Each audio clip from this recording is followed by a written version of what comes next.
राजू श्रीवास्तव एक ऐसा नाम जो हमेशा हमारे जहन में रहेगा। उनकी हंसी हमेशा हमारे जहन में गूंजती रहेंगी। राजू श्रीवास्तव की तमाम यादें हैं और इन यादों को साझा कर रहे हैं उनके तमाम दोस्त, उनके तमाम चाहने वाले। इस वक्त मेरे साथ मौजूद हैं जाने माने कॉमेडियन नवीन प्रभाकर, जिन्होंने the great Indian laughter challenge show में उनके साथ काम भी किया था और फिर उनके साथ बहुत अच्छी दोस्ती हो गई थी। बहुत अच्छे से आप राजू श्रीवास्तव को बहुत करीब से आप जानते हैं, आप उनसे काफी इंस्पायर्ड भी रहे हैं। क्या उनकी उनकी शख्सियत के कौन से पहलुओं पर आप इस वक्त बात करना चाहेंगे, क्या कहना चाहेंगे? ये फिलहाल तो ये कहने का वक्त है भी या नहीं ये मुझे पता नहीं है, लेकिन जो हालात है, जो जो इमोशनल बॉन्डिंग है हमारी, वो अभी भी हम लोग इस बात पे बिलीव नहीं कर पा रहे हैं कि ऐसा भी कुछ हो सकता है। और इतने सैडली ये हादसा, ये दर्दनाक हादसा हुआ है कि कोई भी किसी को भी बिलीव ये नामुमकिन सा लगता है।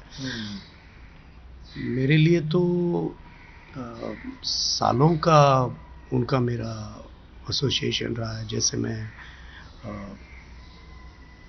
कॉलेज से जब निकला था नया नया, और कॉलेज में मैं इंटर कॉलेजिएट में पार्टिसिपेट होता था, तो राजू भाई जजेस के तौर पर मुझे मिलते थे। और फिर 1.5 साल के बाद जब मैं प्रोफेशनल लीप में आ गया, तो मुझे याद था कि उन्होंने पीठ थपथपाई थी। 1.5 साल के बाद मेरा फर्स्ट वर्ल्ड टूर जब लगा, तो राजू भाई ने काफ़ी, मैंने सोचा कि उनको जाके मिलूँ मैं। तो मैंने कहीं कहीं से उनका एड्रेस निकाला, मैं पहुंचा घर पे। वो कहते, अरे नवीन, आओ आओ, मिमिक्री करते हो ना? मैं कहा हाँ सर। हाँ, वहाँ हम फर्स्ट टाइम मिले थे आपने। तो उन्होंने मुझे पहले तो कंफर्ट किया, क्योंकि वो तभी भी स्टार थे मेरे लिए, और आई वाज जस्ट स्टूडेंट। और मैं जैसे बैठा, उन्होंने 20-25 मिनट बात करके मुझे कहा, कुछ खाया आपने? ये लेजेंड ही बोल सकते हैं, क्योंकि हर कोई उस तकलीफ से निकला हुआ, वो स्टार हुआ, तो उस स्टेज को जानते हैं। वो बहुत इमोशनल और सेंसिटिव इंसान थे। तो मुझे खिलाने पिलाने के बाद, चाय पिलाने के बाद मुझे पूछा, नवीन जी आप तो यार, मुझे पता नहीं था कि आप बाहर जा रहे हो, आप अंतर देख रहे हो तुमसे नवीन जी, और यार आप तो काफ़ी सुना उन्होंने मुझे, और तुरंत बहुत प्रोफेशनल हो गए यार। तो मैंने कहा, सर मेरी वही दिक्कत है कि मैं फर्स्ट टाइम जा रहा हूँ, और मुझे आपसे वही पूछना है कि कैसे स्टार्ट किया जाता है।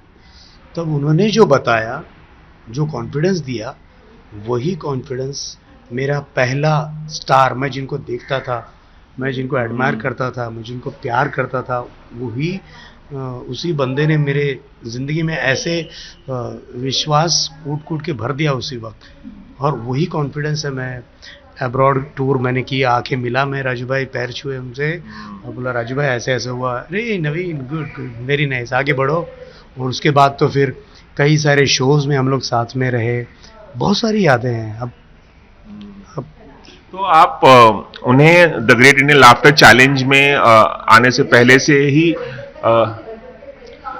ही आप उन्हें जानते थे? आपकी मुलाकात उस शो से पहले ही हुई थी? जी हाँ, शो से पहले हुई थी। और मैंने भाई बताया कि कॉलेज में था, तभी से उन्होंने पहले टूर के वक्त से मुझे गाइड किया, मुझे सराहा। और धीरे धीरे हम लोग साथ में शोज़ करने लगे, साथ में शोज़। और हम दोनों की नाइटें होती थी। अच्छा। राजू श्रीवास्तव नवीन प्रभाकर नाइट। अच्छा। तो जी हाँ, बॉम्बे में हुई थी, और आई थिंक थाने में हुई थी, और पुणे में। ये 3 जगह पे राजू श्रीवास्तव नवीन प्रभाकर नाइट होती थी तब, जबकि हम प्रोफेशनल हुए नहीं थे। अच्छा। तो काफ़ी इंटरेस्टिंग बातें होती थी जब साथ में हम लोग ट्रैवल करते थे। तो फिर आप लोग जल्द ही फिर साथ में the great Indian laughter challenge में आए, जो टीवी पे शो आता था, काफी मशहूरियत आपको मिली उस शो से भी। उस वक्त का जो फेज था राजू श्रीवास्तव के साथ, क्योंकि वो आपको कॉलेज में पहले जज करते थे, फिर टूर पे आपके साथ जाने लगे, फिर स्टेज पर आप दोनों एक साथ नाइट्स करने लगे और फिर आप शो में आए, वो जर्नी उसके बारे में क्या कहेंगे? तब तक तो हमारी ऐसी इक्वेशन बन गए थे कि हम लोग ऐसे हमारे उसमें वो अंडरस्टैंडिंग थी कि नवीन ये कर रहे हो, अच्छा अच्छा आज क्या करोगे, क्योंकि उनका पूछने का हक बनता है कि जूनियर, अरे हाँ इनको संभाल लिया जाए, अगर कहीं कम पड़े तो संभाल लिया जाए इनको। तो मैं उनको शेयर करता था कि सर ये ऐसे ऐसे मैं करने जा रहा हूँ, और हाँ ठीक है very good, very nice cool. तो मेरे बाद वो एंट्री करते थे और वो पूरा तामझाम, वो 1.5 घंटे पूरे बेहाल कर देते लोगों को हंसा हंसा कर पूरा। आपने बताया कि हमेशा से उन्होंने आपको एनकरेज किया है, भले ही आप कॉलेज में जब वो आपको जज कर रहे थे बतौर जज, फिर आप टूर्स पे जाने लगे और साथ में नाइट्स करने लगे और फिर शो में आए, हमेशा से उन्होंने आपको एनकरेज किया। कुछ ऐसी खास बात इस वक्त आपको याद आ रही है उनके, जो जब उन्होंने आपसे कही हो, जो आपके जहन में हमेशा के लिए चस्पा हो गई हो? खास बात देखिए, राजू भाई सीरियस वैसे हम लोगों के साथ नहीं थे। अंदर से हर कॉमेडियन सीरियस बहुत होता है, लेकिन राजू भाई वैसे सीरियस नहीं थे, हम लोगों को ऐसे ही यार दोस्त की तरह मानते थे। और बस एक बात के लिए मैं कहूँगा कि जहाँ जहाँ किसी आर्टिस्ट की तकलीफ उनको दिखती थी ना, तो आर्टिस्ट को बगैर मालूम पड़े उनके घर पे जो मदद पहुँचनी चाहिए वो पहुँचाते थे। राजू भाई खैर अब तो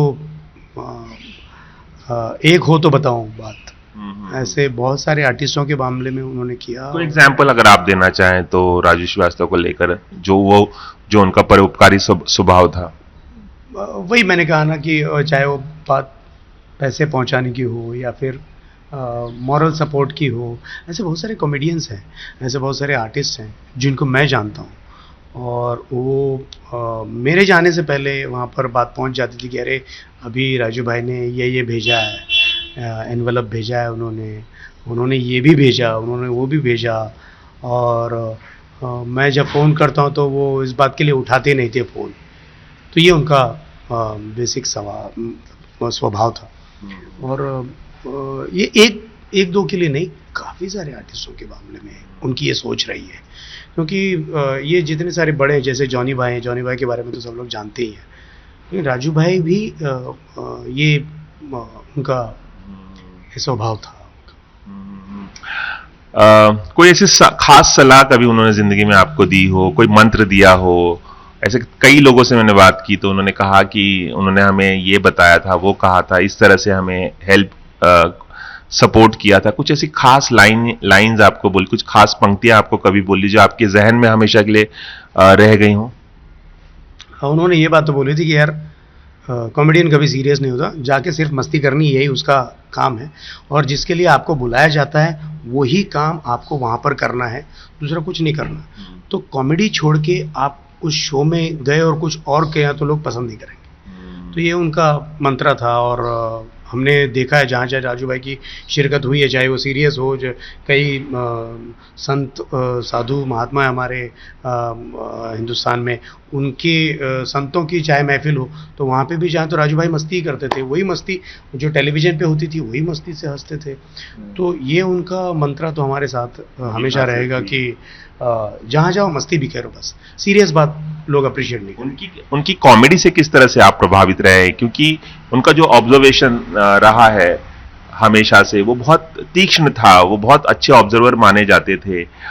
चाहे गांव का परिवेश हो, शहर का परिवेश हो, गांव के लोग हों, शहर के लोग हों, बेजान चीज़ों के बारे में भी वो बेजान चीज़ बनकर बात करते थे, चाहे ट्यूबलाइट हो, पंखा हो, लोकल ट्रेन की बात हो। आप किस तरह से उनकी कॉमेडी से प्रभावित हुए और आपने कैसे प्रेरणा ली उनसे? प्रेरणा इन द सेंस, देखिए when I was in school, मुझे रास्ते पे चलते चलते, तभी एक चलन होता था कि रास्ते पे चलते चलते वो टेलर की दुकान हो, इस्त्री की दुकान हो, तो कैसेट्स चलती थी जॉनी लीवर की, राजू श्रीवास्तव की, तो हमको वो सुनना पड़ता था। और राजू भाई की जो एक्टर वॉइस थे और सारी गाने का और सब नया चलन चला था कि गाने वाले भी वो आइटम बनाते थे। हाँ। तो मैंने कहा यार ये डिफरेंट है कुछ। हाँ। तो जैसे मैंने सुना, उसके बाद 1-2 महीने के बाद मैं हमारे एरिया में गणेशोत्सव में शोज़ होते थे, तो राजू भाई खुद दिखे और एक आदमी 2-2 घंटे स्टेज छोड़ता नहीं और हंसा हंसा के परेशान कर देता। मैंने वो ताकत देखी उनकी।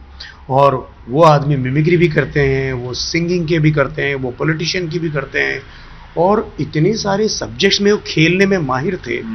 बेजान वस्तु है, जैसे रेलवे में रेल का अगर आपका जर्नी है लोकल ट्रेन में, जब कोई जाता है तो लोकल ट्रेन में पसीने पसीने से लथपथ होता है इंसान। 7-12 की लोकल ट्रेन हो, शाम की 4:30 की लोकल ट्रेन हो, लोकल ट्रेन कुछ भी हो, लेकिन पसीने का लथपथ होता है और जो पसीना यहाँ से पीछे से जो जाता है और नीचे जो गुजरता है, पसीने की बूंद जो नीचे गुजरती और फिर वो हैंडल पकड़े हुए होता है और वो ऐसे ऐसे करता है, तो हमको पूरा स्ट्रगल याद आता है कि हाँ यार। तो एक मास आदमी जो है वो उनसे इसीलिए कनेक्ट करता था कि उनके साथ जो घटनाएं होती थी उनको वो पेश करते थे अपने अनुभव के साथ। और गाय बैठी हो बीच में या टेलीफोन पे बात करना हो या ये सारी चीज़ों में हम लोगों पे और उनका बहुत बड़ा प्रभाव रहा। और हाँ यार, ये ऑब्जर्वेशन का ये एक तरीका हो सकता है। तो हम लोग बियॉन्ड मिमिक्री हम लोग सोचने लगे थे तब कि अभी उन्होंने जैसे बोला था कि अरे बम गिर गया सामने और बोले यार बम फटा, बोलते नहीं बम फटा नहीं, बम आया, बम हमारे सामने गिरा और हमको पूछे अरे भैया हम फटे, तो हमने कहा फट लो, तो वो फट लिए, फिर जो हुआ वो आपके सामने। तो ये एक कमाल की बात है, कमाल का ऑब्जर्वेशन। बिल्कुल, ये काफी पॉपुलर हुआ था, मैंने भी उस वक्त सुना था जब उन्होंने सुनाया, कई दफा उन्होंने एक्चुअली टीवी पर सुनाया है। आपका फेवरेट राजू श्रीवास्तव का जोक क्या है? क्योंकि एक कॉमेडियन जो सबको पूरी दुनिया को हंसाता था और अपनी हंसी के लिए जाना जाता था, उसे सच्ची श्रद्धांजलि हम इसी तरह से दे सकते हैं कि हम इस वक्त ज्यादा गमगीन ना हो और उनके अंदाज में हम संभलें और लोगों को हंसाएं। इस वक्त एक श्रद्धांजलि के तौर पे कौन सा जोक उन्हीं के स्टाइल में आप सुनाना चाहेंगे? ये उनके स्टाइल तो बहुत हैं। राजू भाई ने शोले फिल्म को लेकर जो किया है वो मुझे बहुत इंस्पायर करता है हमेशा। और राजू भाई जैसा प्रतिभाशाली कॉमेडियन जब कभी उसने शोले को छुआ है तो इतने सारे कैनवास, जैसे एक पेंटर को कोई सब्जेक्ट दे दो और उस सब्जेक्ट को 50 एंगल से वो सब्जेक्ट आपके सामने पेंटिंग करके दिखा दे तो निष्णांत होता है, उसकी एक महारत हासिल होती है। वैसे राजू भाई। और गब्बर गे हो गया तो क्या होगा, फिर वो बसंती कह रही है कि मैं नहीं नाचूंगी, वो फिर जय वीरू कपड़े खरीदने गए तो क्या होगा, मार्केट में हल्ला मच गया। ये शोले को लेकर जितना कुछ किया है ना, वो बियॉन्ड बिलीफ है। हम सोच ही नहीं सकते कि राजू भाई ही कर सकते हैं। वो यूनिवर्सल आर्टिस्ट हैं। और उनकी जो यूपी वाले भैया संकटा, मनोहर, ये नाम तक हमको ऐसे बायाट है, वो छप गए हैं कि यार राजू भाई ने वो कैरेक्टर तो बोल दिया संकटा, लेकिन वो मनोहर कैसे बात करता, संकटा कैसे बात करता है और मनोहर अरे नहीं तो वो जैसे हंसता है, वो कितने सारे कैरेक्टर उन्होंने नाम के साथ उनको पोर्ट्रे कर दिए थे। तो हमको एक ऐसा एक विश्वास दिलाया उन्होंने कि ये कैरेक्टर प्ले करना एज ए कॉमेडियन और एज एन एक्टर, वो कैसे, बहुत सारी फिल्मों में उन्होंने एक्टिंग की थी, तो कैरेक्टर के तौर पर as a stand up comedian character कैसे करेगा, ये राजू भाई से बेहतर कोई नहीं कर सकता। उनका कॉन्फिडेंस भी गजब का हुआ करता था जब वो स्टेज पर होते थे और वो बिलीव कराते थे, भले ही वो आपको हंसा रहे थे, भले ही आपको काल्पनिक दुनिया में ले जाते थे, लेकिन वास्तविकता से उनका टच हमेशा से रहता था। वही उनके मजाक में, उनके जोक्स में अनबिलीवेबल। और अभी हम पिछले 5 साल से देखें, जैसे माननीय मुलायम सिंह यादव जी, माननीय लालू जी, अन्ना हजारे, अटल जी, और पता नहीं कितने सारे उनके जहन में इतने सारे पॉलिटिशियन। मेरे ख्याल से यही एक रीज़न हो सकता है कि वो पॉलिटिक्स पॉलिटिशियन जितने भी हैं उनके बहुत करीब हो गए वो। और उनकी एक ख़ास बात ये थी कि जब भी वो पॉलिटिशियन की नकल करते थे तो वो कोई भी पॉलिटिशियन बुरा नहीं मानते थे, वो इतने रॉयल वे से प्रेजेंट करते थे। तो हमने उनसे ये बात ली है कि किसी की नकल करो तो जिसकी नकल कर रहे हैं उसको बुरा नहीं लगना चाहिए, उनके फेवर में कैसे बोले या उनके ऊपर स्टडी करना, उनकी मैनरिज्म, उनकी आवाज़। अब मुलायम सिंह जी की आवाज़ जब भी कोई करता है तो वो जो ज़बान में थुथरापन आता है, तो राजू भाई ने वो कभी नहीं किया। राजू भाई ने बहुत शाश्वत वे से उसे प्रेजेंट किया। और आई थिंक अभी राजनाथ जी या योगी जी या मोदी जी इनकी भी नकल करते थे, तो जितने भी ऑडियंस उनको सुनती थी वो सारे लोग तालियां मारते थे और बोले यार आपने एक भी वर्ड रॉन्ग नहीं बोला पब्लिक के फेवर में। क्योंकि देखिए ऑडियंस में, सारी जनता में ऑपोजिशन के भी फेवर करने वाले होते हैं और रूलर पार्टी के भी फेवर, तो हम लोग ऐसे किसी को नाराज़ नहीं कर सकते। तो ये कलाकार का पहला काम होता है कि आप व्यंग कस रहे हो, इस बात पे एक डीप सेंस निकल आए, इस बात पे आप गौर करें। ये आपके अभ्यास की एक प्रतिभा होती है।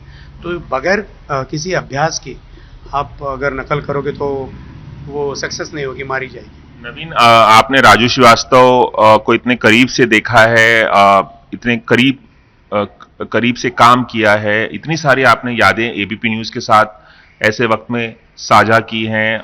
हमें और राजू श्रीवास्तव को जानने का मौका मिला आपके जरिए। एबीपी न्यूज़ से बात करने का आपका बहुत बहुत शुक्रिया। राजू श्रीवास्तव जहां भी हैं इस वक्त, लेकिन हमेशा हमारे जहन में रहेंगे और तमाम चाहने वालों के जहन में रहेंगे। एबीपी न्यूज़ से बात करने का बहुत बहुत शुक्रिया।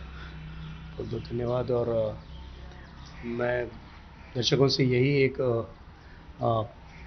आशा करता हूं कि आप जिस तरह राजू भाई को अब तक आपने प्यार दिया, उनके लिए प्रार्थना कीजिए कि वो जहां भी रहें इसी तरह वहां भी कमाल करते रहें, वहां भी हंसाते रहें। Thank you. Cameraman Ravi Panchal के साथ रवि जैन, एबीपी न्यूज़, मुंबई।